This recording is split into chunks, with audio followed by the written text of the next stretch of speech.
Dalam konteks apa? Saling membantu. Kalau kita membaca 2 Timotius 3 mulai ayat 1, saudara, ketika ditulis oleh Paulus berapa ribu tahun yang lalu, ciri-ciri atau tanda-tanda manusia akhir zaman, ya, jelas sekali. 2 hal yang pertama manusia akhir zaman adalah cinta akan uang dan cinta akan dirinya sendiri, dan hasilnya adalah kerusakan. Begitu bumi ini dipenuhi dengan orang-orang yang cinta diri sendiri dan cinta akan uang, dunia ini rusak, langsung rusak. Maka itu kalimat yang paling menonjol akhir-akhir ini. Kalau saya pakai istilah bahasa Inggris, orang sering berkata I don't care. Sudah tahu arti kata itu? Aku gak peduli. Kata itu kita dengar tiap hari, I don't care, aku gak peduli. Menunjukkan apa? Dunia egois. Maka itu kalau kita bisa menunjukkan, kata ini penting sekali, tunjukkanlah, nyatakanlah kasihmu dalam hal saling membantu.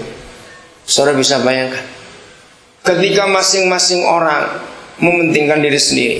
Kita lihat aja pemilihan kepala-kepala daerah di Indonesia, pasti rusuh, pasti ribut. Kenapa? Karena ada hal-hal yang tersembunyi di balik motivasi yang mereka tunjukkan. Itu sebabnya kalau kita sebagai anak-anak Bapa di surga bisa menyatakan ini, maka percayalah, dunia akan kenal siapa Yesus lewat kita. Filipi pasal 2, ayat yang saya akan baca ayat yang ketiga lebih dulu, baru ke ayat 1 nanti. Ayat 3, dengan tidak mencari apa?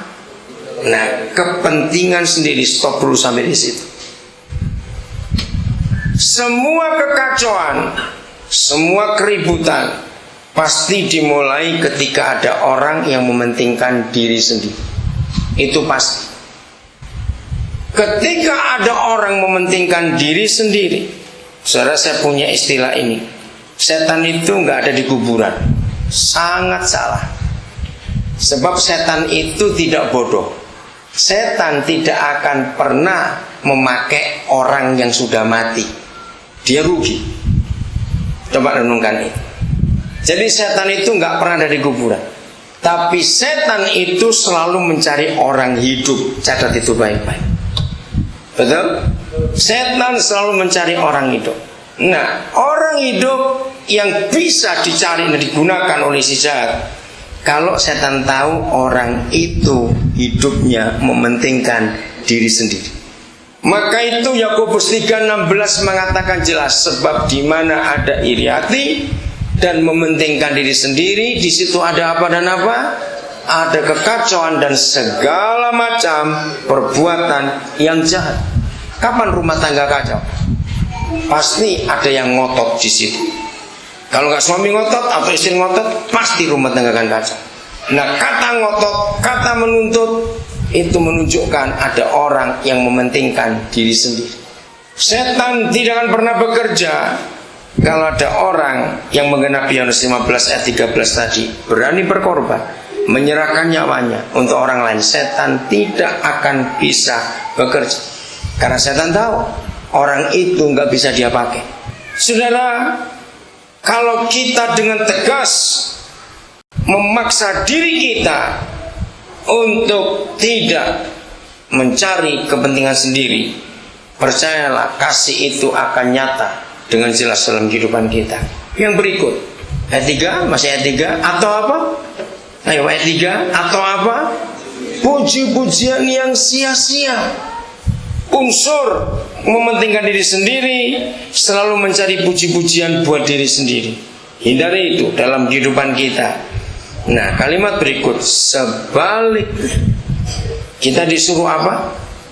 Hendaklah dengan rendah hati yang seorang menganggap yang lain lebih utama daripada dirinya sendiri.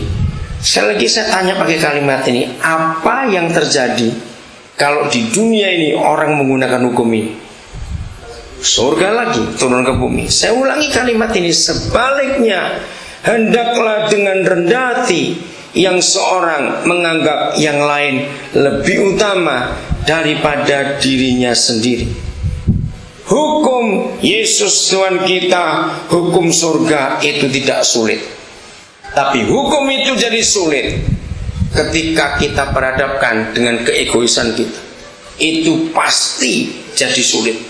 Karena apa? Hukum itu akan melawan keegoisan kita, dan kita pasti tidak suka. Karena kita secara wajar manusia itu tidak akan pernah mau mengalami hal-hal yang seperti ini. Itulah sikap kita. Mari kita buka 1 Tesalonika. Apa yang Tuhan inginkan lebih jauh atas kehidupan kita.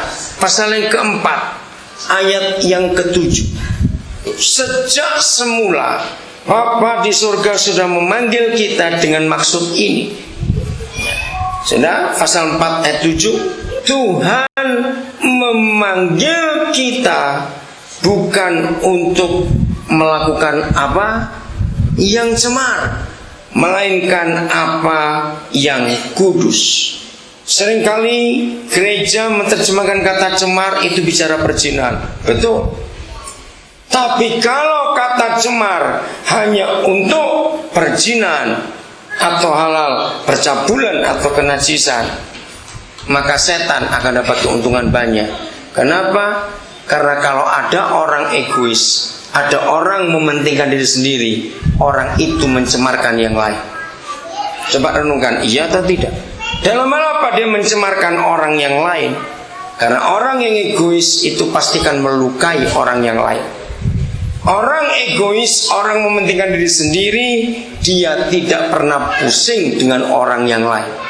Maka itu pencemaran akan terjadi. Jadi nggak cuma perzinahan atau percabulan kata cemar di sini, tapi juga kita egois. Maka itu Bapa memanggil kita bukan untuk melakukan yang cemar, tapi apa yang kudus. Mari renungkan hal ini.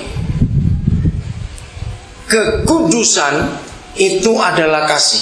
Kasih itu adalah kudus. Kenapa bisa begitu? Saudara, nyatakan kasih, maka setan gak akan punya tempat di tempat itu. Kenapa? Karena si jahat itu selalu dengan kebencian, selalu dengan sakit hati. Maka itu begitu kasih dinyatakan, maka yang benci gak ada tempat sama sekali. Itu sebabnya kalau satu kali saya harus menghadapi orang kerasukan setan, gak perlu ngotot ditengking dengan suara yang kencang atau yang keras, enggak. Datanglah dengan kasih dan kekudusan, setan itu pergi. Karena mereka pasti tidak akan tahan dengan kasih dan kekudusan. Karena itu adalah Tuhan kita sendiri. Maka itu kalau kita hidup dalam kebenaran, dipanggil bukan untuk melakukan yang cemar, tapi yang kudus, maka dunia akan melihat Yesus lewat kehidupan kita. 1 Timotius pasal yang keempat, ayat yang ke-16. Kalau kita sudah mendengar dan mengerti kebenaran pengajaran-pengajaran itu, maka ini yang Tuhan inginkan atas kehidupan kita.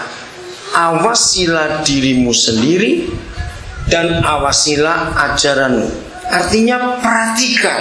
Hidup kita ini harus diperhatikan baik-baik. Ada kata penting, bertekunlah. Artinya terus menerus kepada bagian itu. Garis bawahi kata bertekunlah dalam kitab saudara. Bertekunlah dalam berapa hal? Semuanya itu dari kebenaran firman itu. Karena dengan berbuat demikian engkau akan menyelamatkan dirimu. Dan yang luar biasa ini, saudara, Roh Kudus jamah kami supaya kami tahu dampak yang kami buat kalau kami mengikuti pengajaran. Saya ulangi, dengan demikian engkau akan menyelamatkan dirimu. Dan baca sama-sama kalimat berikut, 1, 2, 3. Dan semua orang yang mendengar engkau. Saudara, jangan anggap enteng